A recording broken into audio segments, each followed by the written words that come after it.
So today, as we celebrate the Immaculate Conception, I always like to make sure we know what we're talking about when we're celebrating a special feast day.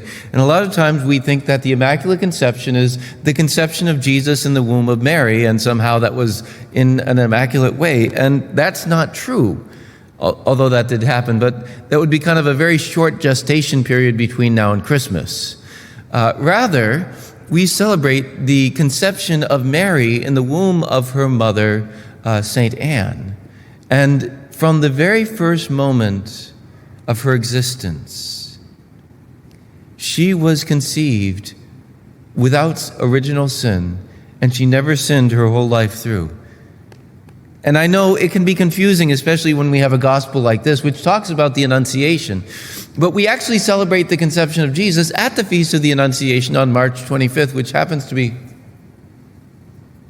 9 months before Christmas. What a surprise! You know what we celebrate 9 months from today, or actually yesterday? Mary's birthday. I know, it's a shock. So we celebrate this incredible feast where Mary, without sin, and we hear in the gospel today how the angel comes to her and says, "Hail, full of grace." And this word in Greek means more than just full of grace, but that from the beginning and you continue on to have this grace of the presence of God in your midst. And I'll try to keep this short because of the stuff that's coming out of the sky right now.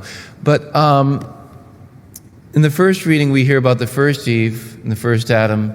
Today in the gospel, we hear about the second Eve, how she conceives the second Adam in her womb. And the first Adam and Eve, of course, were sinful. And in their sin, what did they do? They hid from God. They covered over their nakedness. They hid in the bushes.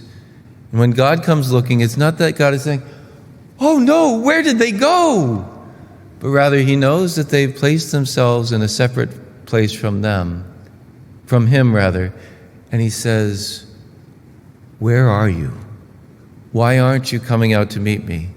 And in our sin, we hide from God. In our sin, we very often run from God because we don't want to see the truth. But Mary, what's Mary's reaction? She who is without sin, "Behold, I am the handmaid of the Lord. Behold, look at me."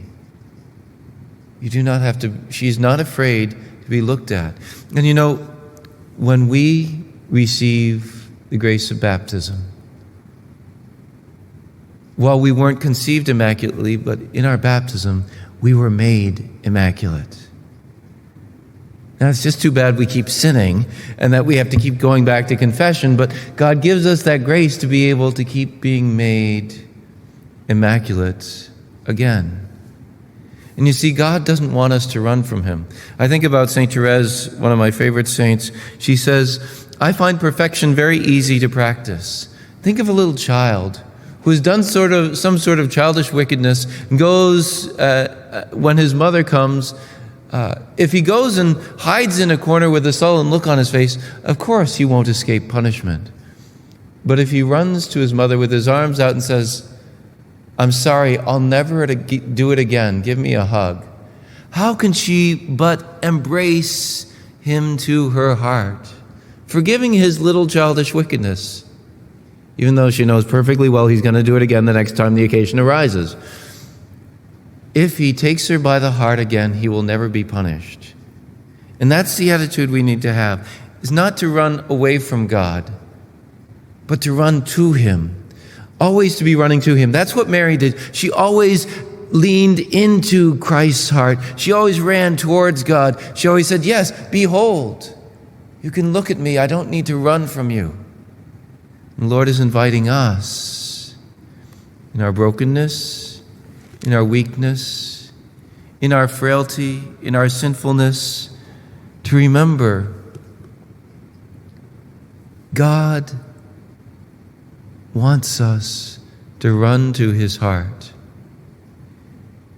That he's not scandalized by our humanity or our sinfulness, but to run to him, trusting his love, his mercy, Say, behold, here I am. Give me a hug.